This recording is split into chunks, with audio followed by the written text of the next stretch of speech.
আগের জন্মে রাধাকৃষ্ণ প্রেমের কাহিনী কীরকম ছিল, রাধাকৃষ্ণকে কিভাবে ভালোবাসা হয়েছিলেন, এসব জানতে হলে আমাদের ভিডিওতে যেতে হবে। আমাদের ভিডিও যদি ভালো লাগে তাহলে সাবস্ক্রাইব করবেন এবং নিচে কমেন্ট করে জানাবেন। রাধে রাধে বলে ভিডিওতে যাই। এই কাহিনীর কেন্দ্রবিন্দু দুই আত্মা, রাধা ও কৃষ্ণ। তাদের ভালোবাসা এমন এক প্রেম যা না পায় সামাজিক স্বীকৃতি, না পায় সংসারের বন্ধন, তবুও তা চিরন্তন, অবিনশ্বর এবং অমলিন। কৃষ্ণের জন্ম হয়েছিল মথুরার কারাগারে, কিন্তু ভাগ্যের বিধানে তিনি গোপাল রূপে বড় হন বৃন্দাবনের গোপালদের মাঝে। শৈশব থেকেই তিনি ছিলেন সকলের প্রিয়। তার কৌতুক, দুষ্টুমি, বংশীর সুর আর অসীম সৌন্দর্য ব্রজের প্রতিটি প্রাণকে মোহিত করেছিল।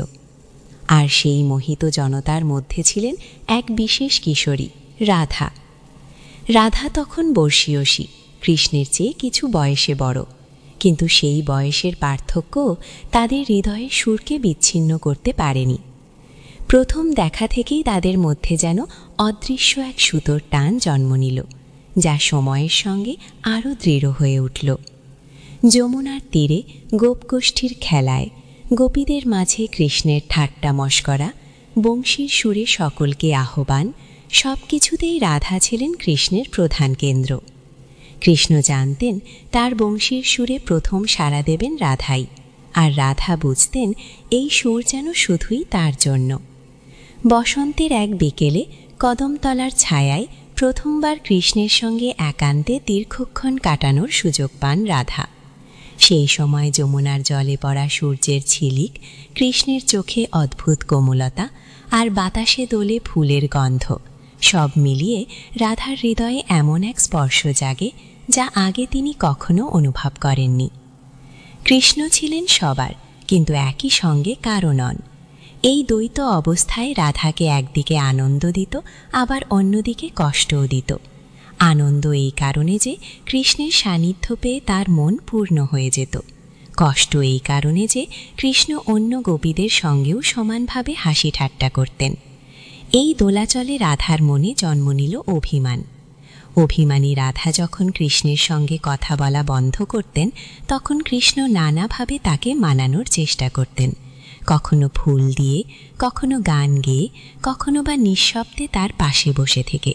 রসের এই অনন্ত লীলার অন্যতম পর্ব ছিল রাসলীলা। পূর্ণিমার রাতে যমুনার তীরে চাঁদের আলোয় স্নাত বৃন্দাবনে কৃষ্ণ তার বংশী বাজাতেন। সেই সুরে মোহিত হয়ে গোপীরা সংসারের সব কাজ ছেড়ে ছুটে আসতেন কৃষ্ণের কাছে, আর সেই গোপীদের মধ্যে সর্বাগ্রে থাকতেন রাধা। পুরাণ বলে কৃষ্ণ তখন প্রতিটি গোপীর পাশে আলাদা আলাদা রূপে উপস্থিত হতেন, কিন্তু তার হৃদয় থাকত রাধার সঙ্গেই। সেই মুহূর্তে মনে হতো সময় যেন থমকে গেছে, শুধু সুর, নৃত্য আর হৃদয়ের মিলন। কিন্তু জীবনের মতোই প্রেমেরও আসে পরীক্ষা। মথুরায় কংসকে বধ করতে কৃষ্ণকে বৃন্দাবন ছেড়ে যেতে হলো। সেই বিদায়ের মুহূর্তে রাধা কিছুই বললেন না, শুধু চোখ ভরে কৃষ্ণের দিকে তাকালেন। কৃষ্ণও নীরবে তার দিকে চেয়ে রইলেন, কারণ তিনি জানতেন এই বিদায় হয়তো আজীবনের জন্য। তবুও তাদের প্রেম থেমে গেল না।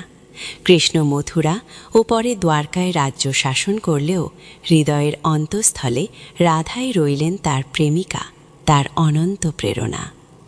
রাধার জীবন বৃন্দাবনের পথে পথে কাটতে লাগল, যেখানে প্রতিটি গাছ, প্রতিটি ফুল, প্রতিটি বাতাসের ঝাপটা তাকে কৃষ্ণের কথা মনে করিয়ে দিত। তিনি কখনো অভিমানী, কখনো ভক্ত, কখনো প্রেমে উন্মত্ত, এই সব রূপে কৃষ্ণকে অনুভব করতেন। আর কৃষ্ণ দূরে থেকেও রাধার অস্তিত্ব অনুভব করতেন তার অন্তরে। তাদের এই সম্পর্ক যেন ছিল দেহাতীত, যেখানে মিলন মানে শারীরিক উপস্থিতি নয়, বরং আত্মার চিরন্তন সংযোগ। কথিত আছে জীবনের শেষ প্রান্তে রাধা একদিন দ্বারকায় গেলেন কৃষ্ণের সঙ্গে শেষবার দেখা করতে। তখন কৃষ্ণ ছিলেন রাজা, চারপাশে বৈভব, কিন্তু রাধাকে দেখে তিনি যেন আবার সেই গোপাল হয়ে গেলেন। রাধা তার কাছে কোনো দাবি জানালেন না, শুধু বললেন, আমাকে তোমার পাশে থাকতে দাও, কিন্তু গোপনভাবে, যেন কেউ না জানে। কৃষ্ণ তা মেনে নিলেন। কিছুদিন পরে এক ভোরবেলায় রাধা কৃষ্ণের প্রাসাদ থেকে চুপচাপ বেরিয়ে গেলেন। যমুনার তীরে গিয়ে বসে রইলেন এবং ধীরে ধীরে তার শরীর থেকে প্রাণবায়ু বেরিয়ে গেল।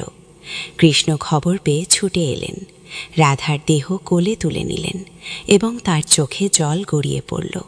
তিনি জানতেন এই পৃথিবীতে আর কখনো রাধাকে দেখা যাবে না, কিন্তু তাদের প্রেম থাকবে চিরন্তন, সমস্ত যুগের হৃদয়ে। রাধা কৃষ্ণের প্রেম তাই কোনো সাধারণ কাহিনী নয়, এটি এক অনন্ত রসধারা, যেখানে মিলন বিরহ, অভিমান মান, আনন্দ ব্যথা সব এক সঙ্গে প্রবাহিত হয়। এই প্রেম আমাদের শেখায় সত্যিকারের ভালোবাসা দেহের নয়, আত্মার। এটি সময়। এই প্রেম আমাদের শেখায় সত্যিকারের ভালোবাসা দেহের নয়, আত্মার।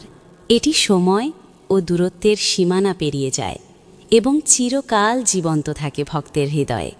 যেমন আজও বৃন্দাবনের বাতাসে শোনা যায় সেই বংশীর সুর, যা ডাকে রাধা